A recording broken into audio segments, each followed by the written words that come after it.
Bonjour à tous. Bonjour à toutes et à tous. Je me présente, Caroline Dallois, ingénieure conseil à la CARSAT des Hauts-de-France. Nous sommes réunis aujourd'hui pour un webinaire d'une petite heure afin d'aborder la prévention des risques professionnels dans les petites entreprises du secteur de l'industrie graphique.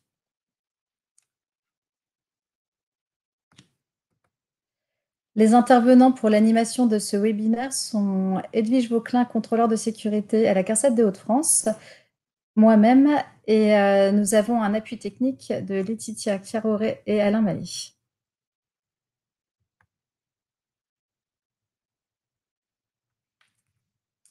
Alors, qui sommes-nous? Donc, nous appartenons au réseau de l'assurance maladie risque professionnel. Ce réseau a 3 missions complémentaires et interdépendantes qui sont prévenir, tarifer et indemniser, ce qui nous permet de porter un projet global de gestion des risques liés au travail. Aujourd'hui, nous sommes réunis dans le cadre du volet de la prévention. Sur le terrain, le réseau est constitué des services de prévention des caisses régionales, CARSAT, CRAMIF, CGSS, qui conseillent et accompagnent les entreprises.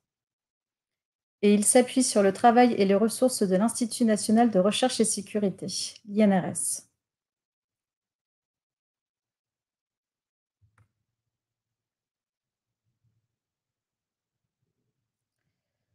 Notre rôle est d'accompagner les entreprises pour une santé durable au travail. Nos offres de services en matière de prévention sont l'accompagnement des entreprises sur des risques particuliers, la formation, des documents techniques. Cela représente environ 50 000 entreprises visitées par an et plus d'1,2 million de personnes formées.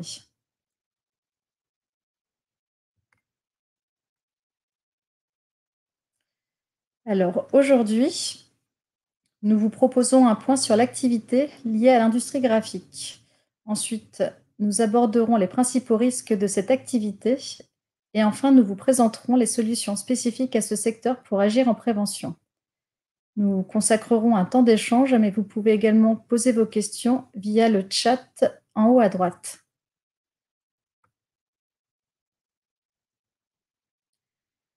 Alors, comment utiliser Webikeo? Nous sommes tous réunis dans une salle virtuelle. Vous pourrez télécharger les documents, les supports de présentation et pendant la présentation, nous vous proposerons 2 sondages que vous trouverez en haut à droite de votre écran et vous pouvez également poser vos questions. Alors, comment prévenir les risques professionnels dans l'industrie graphique et quels outils? Je donne la parole à Edwige Vauclin. Merci Caroline. Donc Edwige Vauclin, contrôleur de sécurité à la CARSAT Hauts-de-France. Je vais vous présenter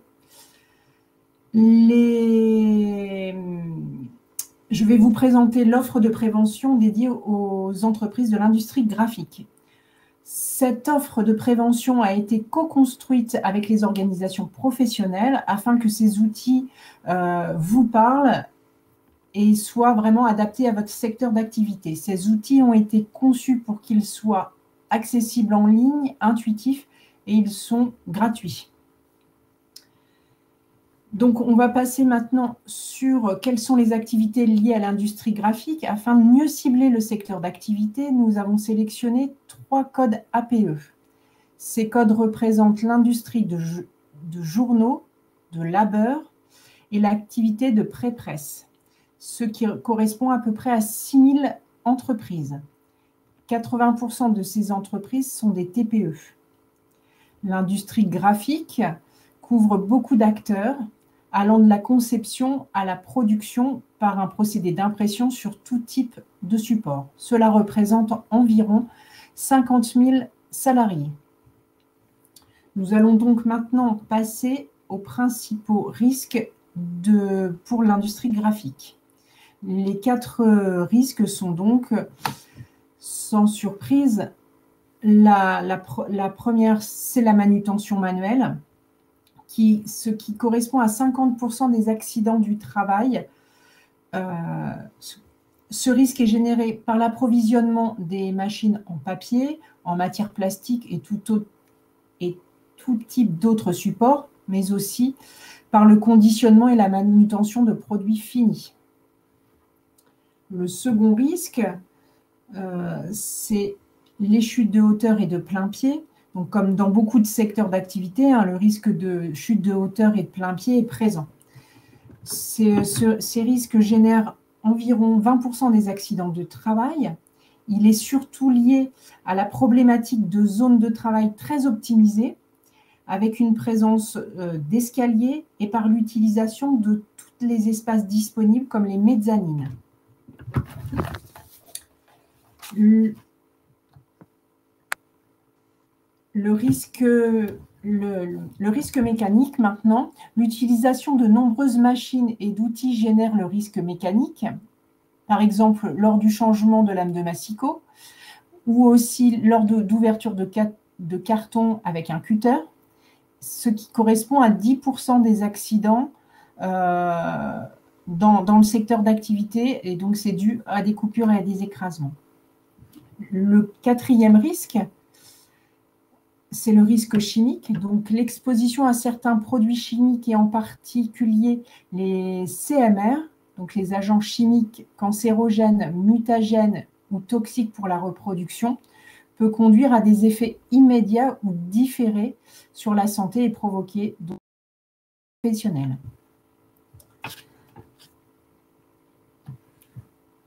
Nous vous proposons maintenant d'échanger sur la sinistralité et de partager sur les enjeux humains et de la profession liés aux accidents du travail et aux maladies professionnelles.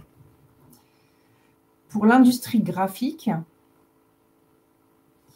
l'impact pour les salariés, les entreprises et la profession dans son ensemble se résume en 3 chiffres clés. Donc, plus de 130 000 jours d'arrêt par an suite à un accident du travail ou une maladie professionnelle. En moyenne, un accident du travail avec arrêt entraîne 62 jours d'arrêt. Et une maladie professionnelle, plus de 223 jours.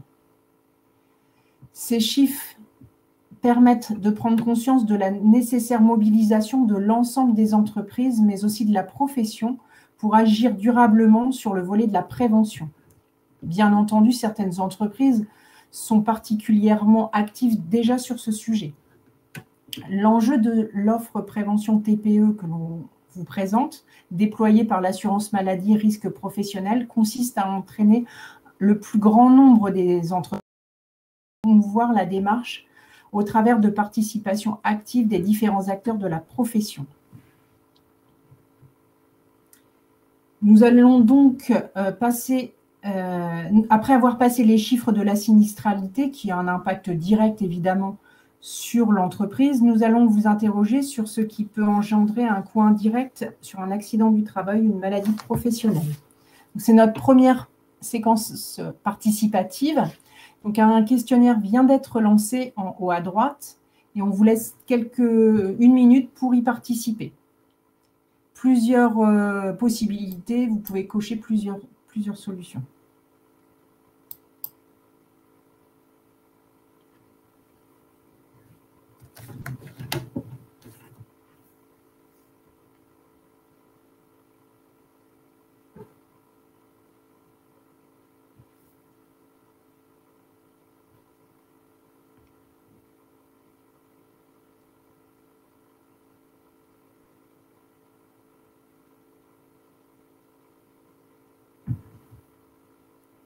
Encore quelques secondes.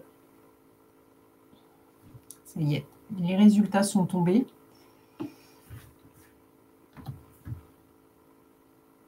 Donc, vous avez, voilà, les réponses, on est à 25% sur chaque, mais effectivement, c'est le cas. Un accident du travail, une maladie professionnelle désorganise complètement l'entreprise et donc le travail, peut provoquer des retards aussi. Remplacer un salarié, il faut déjà trouver le salarié, le former. Et donc, ça peut générer aussi des retards. Et tout ça peut évidemment dégrader la qualité de vie au travail. Il faut savoir aussi, il faut toujours garder à l'esprit que le coût indirect d'un accident du travail ou d'une maladie professionnelle on estime à peu près entre 3 à 5 fois supérieur au coût direct. Donc, il faut Nous venons de voir qu'un AT et qu'un accident du travail ou une maladie professionnelle a un impact humain, financier, et qu'il ne faut ne surtout pas oublier non plus l'enjeu juridique qui peut être généré par un accident grave ou mortel. Je laisse donc la parole à Caroline pour la suite de la présentation. Merci Edwige.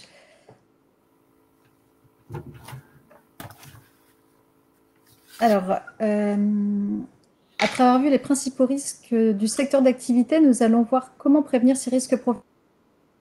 Nous savons tous que ce n'est pas évident pour une TPE d'intégrer la prévention des risques professionnels au quotidien.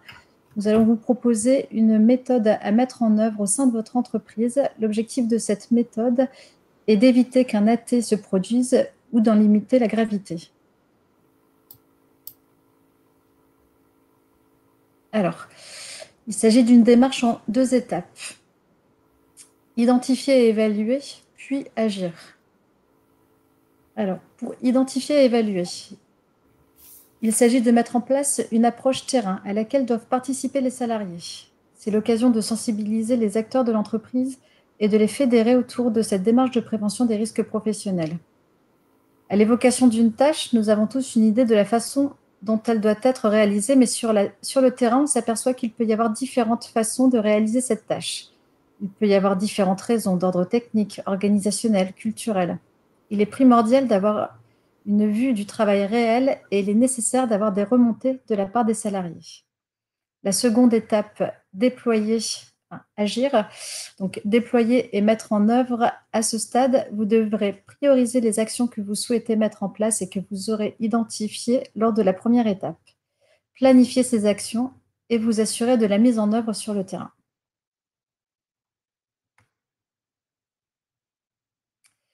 Alors, identifier et évaluer.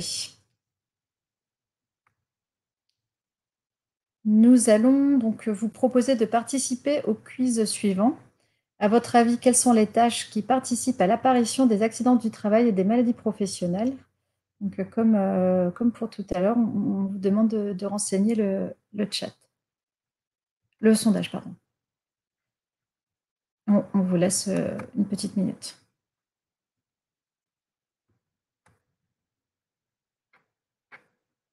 Ah, je pense que les deux étaient lancés en même temps.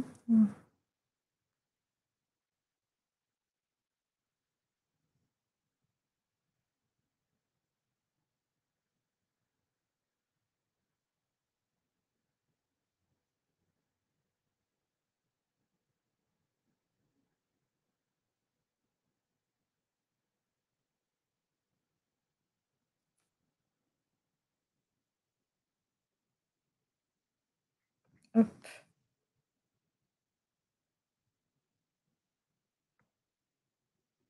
Alors, je pense que c'est bon. Donc,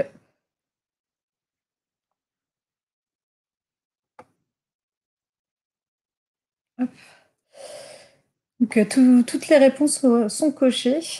Toutes les tâches peuvent participer à l'apparition d'un accident du travail ou d'une maladie professionnelle. Cela reste spécifique aux entreprises car le contexte, l'environnement ou le matériel utilisé sont propres à chaque entreprise, d'où la nécessité de s'attacher à analyser le travail réel. Beaucoup d'entre vous ont déjà mis en place des mesures de prévention pour réaliser certaines de ces tâches. Il est donc primordial d'en tenir compte dans les étapes d'identification et d'évaluation de votre démarche. En effet, un risque peut être réel, maîtrisé. Ce risque de maîtrise peut être suffisant ou peut être amélioré. C'est à vous et à vos équipes d'apprécier cela sur le terrain. Okay. Évaluer grâce au document unique. Donc, le document unique est la méthode d'enregistrement de la méthode décrite précédemment. On doit y retrouver l'étape d'identification et d'évaluation. L'analyse des situations de travail vous permettra de définir et réaliser un plan d'action adapté. Pour réaliser cette analyse, le réseau a développé un outil d'aide à la rédaction d'un document unique d'évaluation des risques. Il s'agit de l'outil OIRA Industrie Graphique. Cet outil sera présenté par la suite. Donc, je laisse la parole à Edwige pour la partie Agir. Merci Caroline. Donc, nous allons donc passer quelques pistes d'amélioration pour votre secteur d'activité.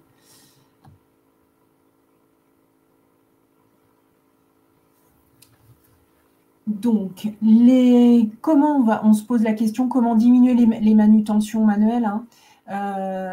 Juste aussi une petite précision, les pistes d'amélioration que l'on vous présente sont dans l'ordre des principes généraux de prévention, sur les 4 slides suivants.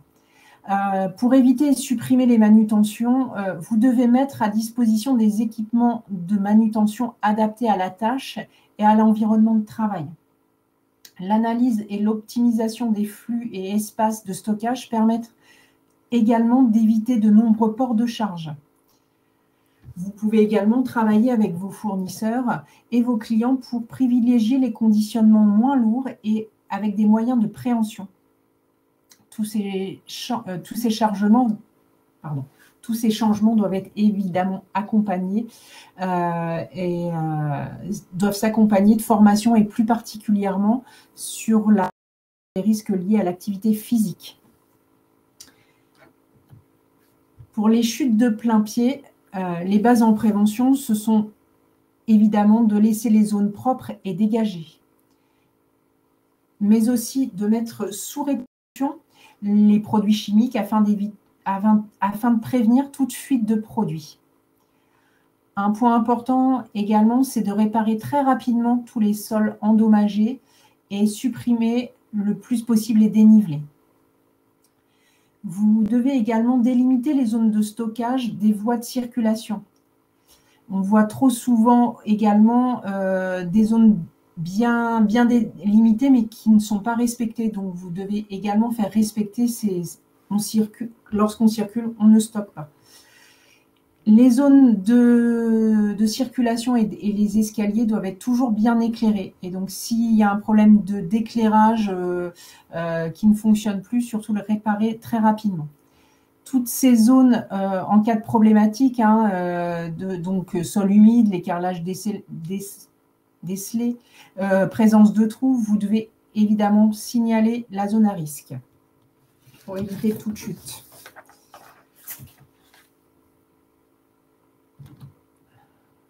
J'ai été trop vite, pardon. Je reviens. Pour prévenir de ces risques de coupure et d'écrasement lors d'utilisation de machines et d'outils, vous devez les protéger et signaler les zones dangereuses.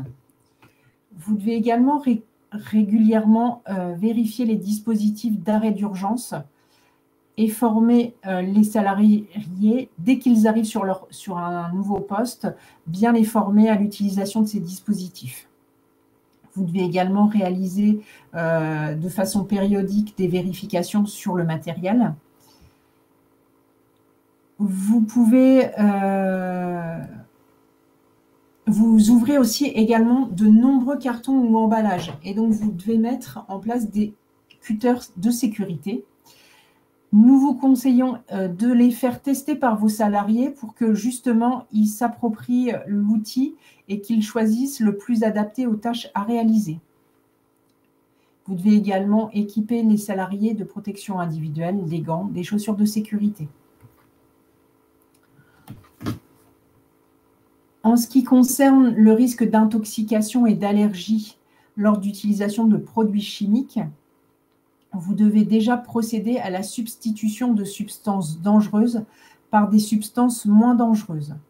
Vous pouvez demander également au laboratoire des CARSAT pour vous aider à l'analyse des fiches de données sécurité. Ils vous conseilleront aussi sur la substitution. Vous devez également mettre en place des systèmes de ventilation et de captage à la source des polluants. Une petite précision, ces équipements doivent être aussi vérifiés au moins une fois par an. Vous devez également informer et former le personnel à l'utilisation de ces produits. Assurez-vous également que les équipements de protection individuelle que vous mettez à disposition protègent correctement aux produits utilisés. Je donne un exemple simple. Les gants en cuir, par exemple, ne protègent pas l'utilisateur de produits solventés. Vous devez mettre également à disposition les équipements de protection individuelle et il est de la responsabilité de la direction de les faire porter. Pour améliorer le port des EPI, nous vous invitons à faire participer vos salariés au choix de ces EPI. Je laisse la parole à Caroline pour la suite. Alors, quelle solution pour les petites entreprises? En 2018, l'assurance maladie risque professionnel a lancé un programme national innovant pour accompagner les TPE. En effet, la décision a été prise de proposer à plus de 36 métiers une offre spécifique de prévention pour ce type d'entreprise. En 2022, cette offre est actuellement en cours de déploiement auprès de nombreux secteurs: commerce, restauration, métiers des services, métallurgie, BTP, transport et bien entendu les métiers en lien avec l'industrie graphique. Pour construire cette offre, notre démarche est bâtie sur 3 piliers: une approche terrain dédiée à chaque métier, une co-construction avec les organisations professionnelles pour partager les retours d'expérience et utiliser le vocabulaire propre au secteur d'activité, et une ligne directrice pour mettre à disposition des outils gratuits et simples d'utilisation. L'objectif du programme TPE consiste à faciliter le passage à l'action en prévention, donner envie d'agir, rendre autonomes les entreprises. Nous allons vous présenter le contenu de cette offre spécifique, enfin de cette offre pour chaque métier. Donc, l'offre contient donc un outil en ligne d'évaluation des risques, le document unique. Nous reviendrons sur chaque outil par la suite. Un outil Agir suite à un accident du travail. Un outil de formation en ligne, les bases de prévention. Des fiches solutions permettant de partager des mesures de prévention socle. Un outil Faire le point sur les risques psychosociaux pour identifier des risques psychosociaux dans l'entreprise. Un cahier de l'accueillant qui va vous aider à structurer l'arrivée du nouveau. Des fiches Comment bien choisir son matériel qui sont spécifiques à deux équipements de l'industrie graphique. Et tous ces outils sont disponibles sur les pages web de l'INRS et Amélie. Alors, évaluer grâce au document unique d'évaluation des risques.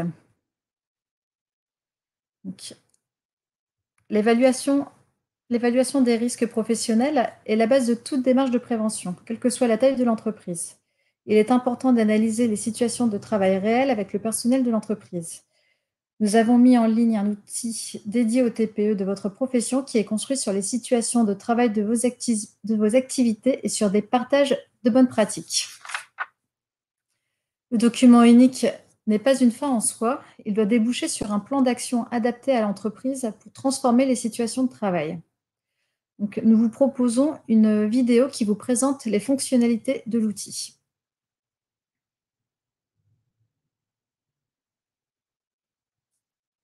La vidéo arrive.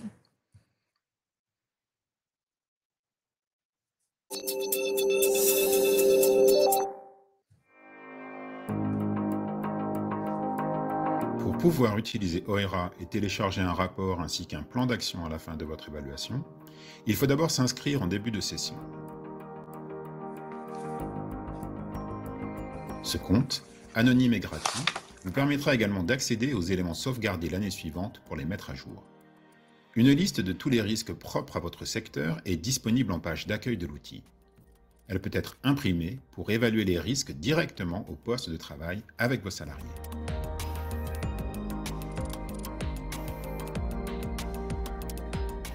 À travers un questionnaire simple, vous sélectionnez les mesures déjà en place dans votre entreprise dans une liste prédéterminée. Pour certains risques, il est possible que vous ne soyez pas concerné. Dans ce cas, vous pouvez passer la question.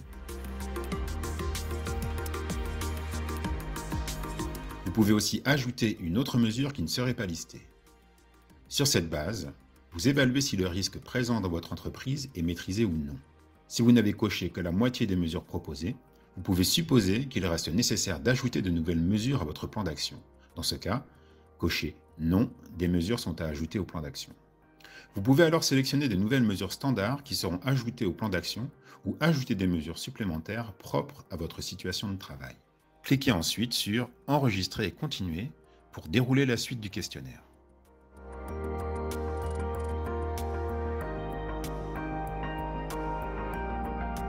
À la fin du questionnaire, il vous est encore possible d'ajouter un ou des risques supplémentaires qui ne seraient pas listés dans l'outil pour leur attribuer des mesures de prévention spécifiques. Sauvegarder. Cliquez ensuite sur Enregistrer et Continuer et téléchargez le rapport que vous pouvez utiliser comme document unique sous la forme d'un fichier Word. Il récapitule, pour chaque risque identifié, l'ensemble des mesures soit déjà mises en place, soit à mettre en œuvre dans l'entreprise. Sur la même page, vous pouvez télécharger le plan d'action sous la forme d'un fichier Excel qui indique pour chaque mesure à mettre en place son calendrier, son budget ou la personne qui en est responsable. Votre entreprise sera la seule à pouvoir accéder à ces données. Rendez-vous sur www.inrs.fr/OERA pour découvrir les secteurs d'activité couverts par OERA.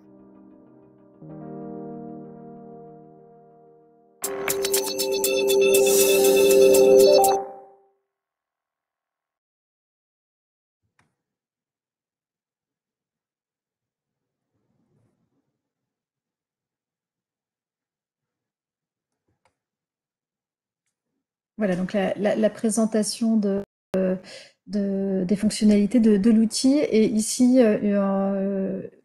une extraction de la page avec l'évaluation et des étapes de l'évaluation des risques sur cet outil.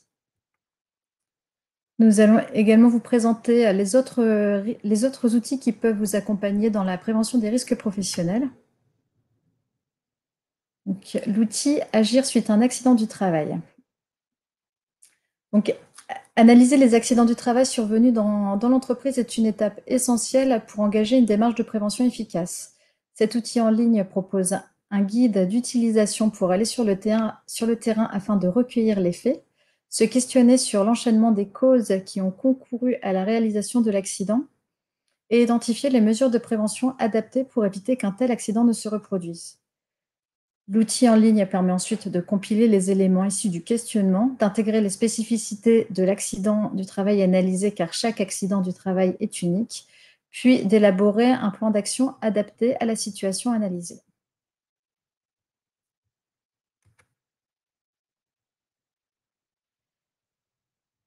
Alors, mettre en place les solutions incontournables en prévention. Donc, pour chaque métier, des fiches solutions ont été créées soit pour un risque spécifique propre au métier, ou soit pour une problématique générique, comme sécuriser les escaliers, bien stocker des produits chimiques, sécuriser les mezzanines.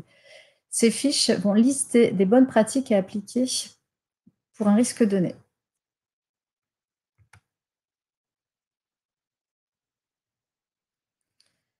Comment bien choisir son matériel? Donc, des fiches, comment bien choisir une armoire pour stocker les produits chimiques ou un retourneur de bobines pourront vous accompagner dans le choix de ces deux équipements.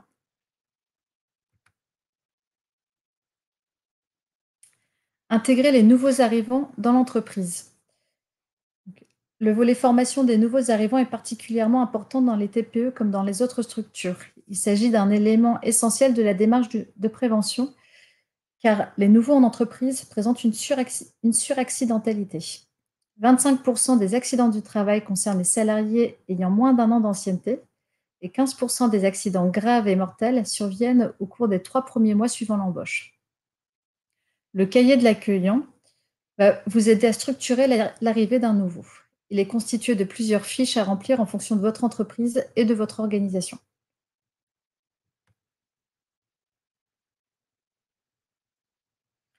Faire le point sur les RPS. Cet outil permet aux entreprises de s'interroger sur la présence ou non de facteurs de risque psychosociaux et de les évaluer. Il permettra d'intégrer les RPS au document unique d'évaluation des risques.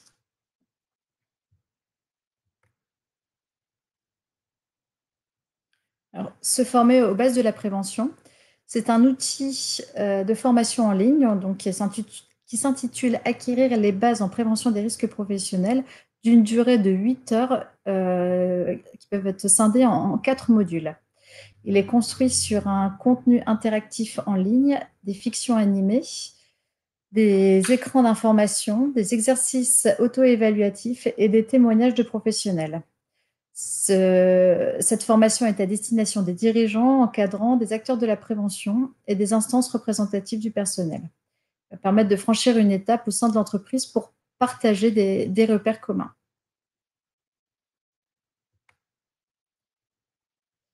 Alors, vous trouverez l'ensemble de l'offre sur les sites amélie.fr/entreprise santé au travail ou sur le site de l'INRS. Donc, vous avez donc des outils à votre disposition pour construire ou renforcer votre démarche de prévention.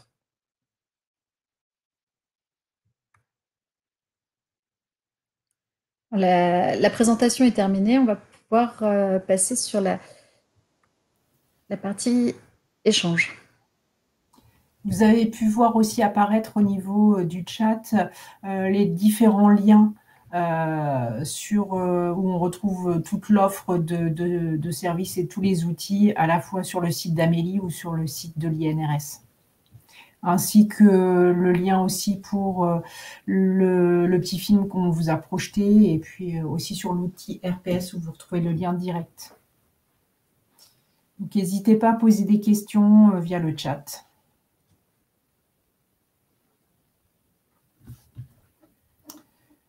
Pour l'instant, je crois que j'avais pas vu de questions. Je pense pas, j'ai pas vu. Ah, c'est une question. Oui. Est-ce que l'OIRA est obligatoire? Alors, l'évaluation du risque professionnel est obligatoire. Alors, vous pouvez le faire avec n'importe quel outil, mais l'utilisation d'OIRA n'est pas obligatoire, mais l'évaluation du risque est obligatoire depuis 2001, si je ne m'abuse, Caroline. Oui, et pardon, ça résonne. L'outil OIRA va vous permettre de réaliser cette évaluation des risques. C'est un outil d'aide pour rédiger le document, qui vous permet de rédiger le document unique d'évaluation des risques, qui lui est une obligation.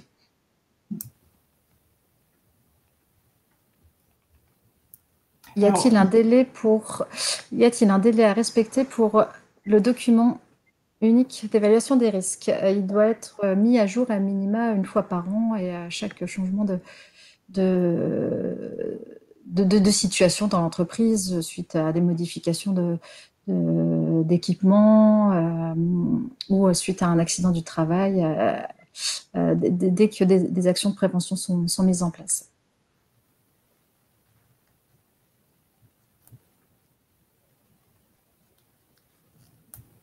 Et aussi un petit complément sur l'OIRA industrie graphique, il n'y a pas de focus particulier sur les risques de l'activité bureau par exemple, mais on peut compléter l'OIRA industrie graphique par l'OIRA activité de bureau si vous avez une grosse activité, enfin si vous avez des bureaux avec la comptabilité, l'accueil, les RH, vous pouvez venir compléter avec un autre OIRA qui est aussi disponible sur le site de l'INRS.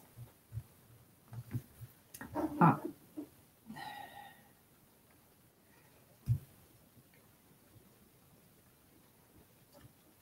Et alors, il y a deux questions.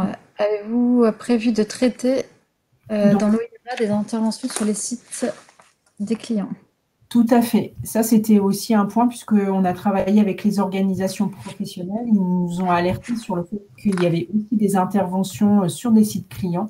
Donc, ça a été intégré dans l'outil OIRA. Il y a une autre question sur le sujet Covid. Oui, alors le Covid est traité aussi... il est traité dans un document annexe, mais disponible aussi sur le site de l'INRS.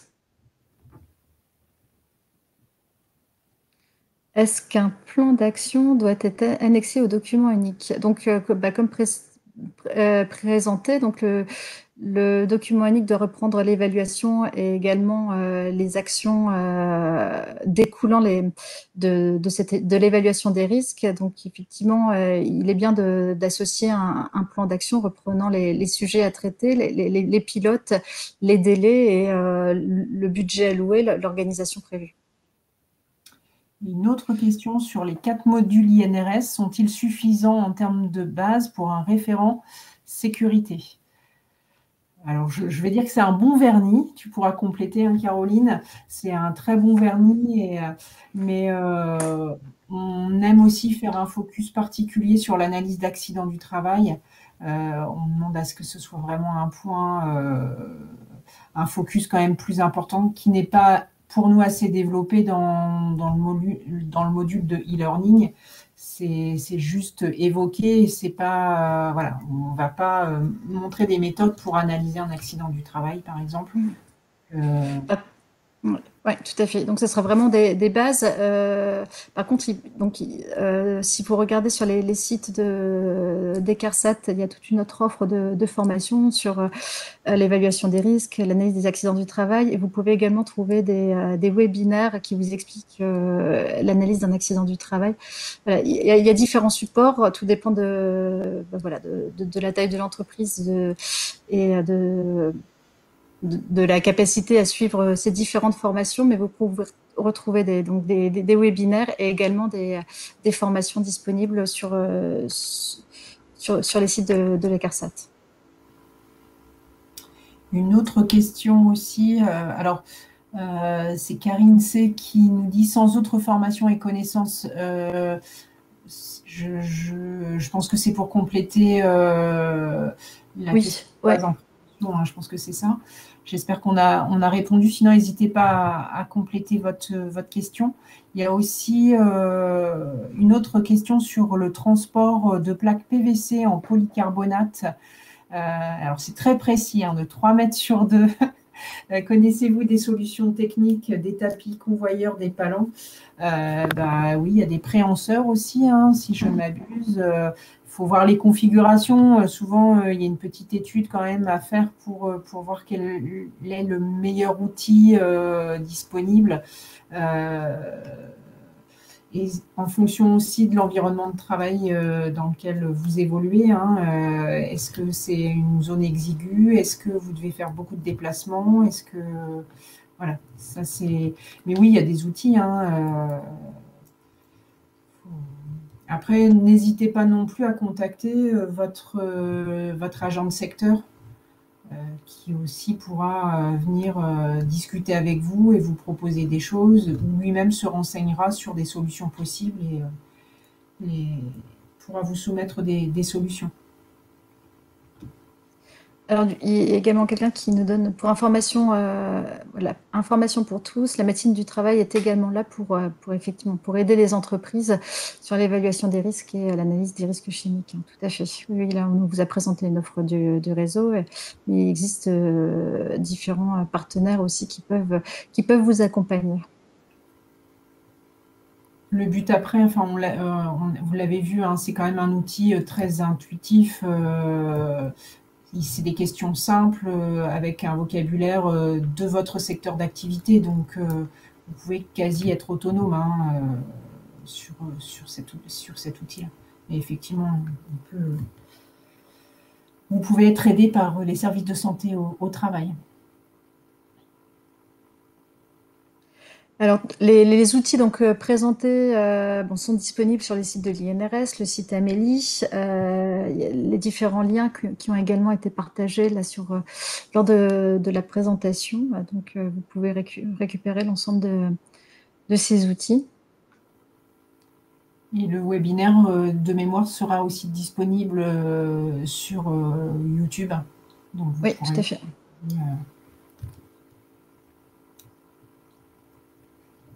Voilà, on a le lien vers le site INRS.